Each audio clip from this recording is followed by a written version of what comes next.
We weren't trying to die. We just wanted to shoot a video. It was a typical Friday night. Ridgeville, Ohio. Boring city. One claim to fame. An old sealed-off building called Zone 9. Some said it used to be a paint factory. Others whispered about experiments.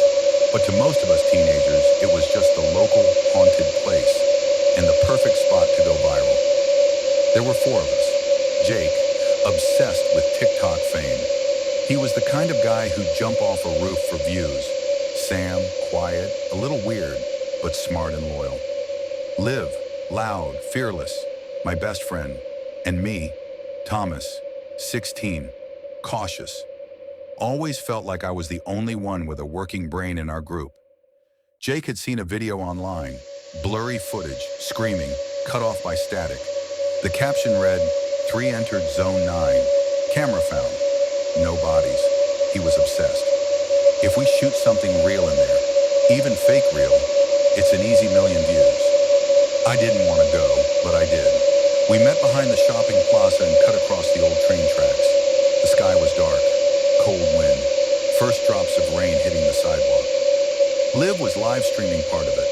Jake had his GoPro and backup battery packs. Sam carried a bag with flashlights and snacks. The fence was rusted. We climbed over easily. Zone 9 looked like any other abandoned building. Concrete, half-broken windows, vines curling over steel beams. But the smell, it wasn't normal. Not like dust or old mold. Something deeper, like rotting wood and wet iron and something dead. We stepped inside, and the door swung shut behind us. We laughed it off. Typical horror cliche, right? The first floor was wide open. Bits of glass crunched underfoot.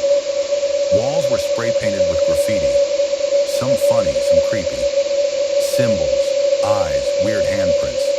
The kind of stuff teens leave to scare other teens. Sam pointed to a rusted sign. Test Wing C. Let's check it, Jake grinned. Inside that wing, we found a small office. Empty metal desk, shattered monitor, and an old cassette tape lying in the center. Jake picked it up. No way, this is perfect. He played it. Static. Then a voice, male, shaky. They won't stop. It sees in the dark. It doesn't need light. It doesn't need... A pause, then the sound of breathing. Then something like screaming. Distant, fast, then silence. Holy crap, Liv whispered. That was real? Jake looked thrilled. We use it. We act like we found it. It's gold. I said we should leave, that the whole place felt wrong, but no one listened. Of course they didn't. We moved deeper. The second floor had collapsed sections. Some walls looked melted, like they'd been burned from the inside. Every room was colder than the last. Our lights kept flickering. Then we heard something. Footsteps. Not ours. Software bare. Too fast. Too long between steps. Liv called out, "Hello?" No response. We kept moving. Something about the air. It felt thicker, like breathing underwater, like pressure. Then we found the showers. Liv opened the door and stepped in. The tile floor was wet, dripping, but it hadn't rained in days. On the cracked mirror, a fresh handprint. Small, child-sized, red. I told her to back out. The light went out. Pitch black. No sounds. Just breathe. Then a voice. A child's voice. "You shouldn't be here." Screams, shuffling. Door slammed shut. When we got the light back, Sam was gone. Just gone. His flashlight lay on the floor. Cracked. Blood smeared along the wall. A trail. We followed it. The trail led us to a staircase going down. To the basement. None of us wanted to go, but Jake muttered, "We can't leave him." We descended slowly. Every step creaked. The deeper we went, the colder it got. My hands went numb. My breath was fogged. Symbols were scratched into the walls. Eyes, circles, names. Over and over again. One phrase carved deeply. The ninth is awake. We reached a hallway with metal doors.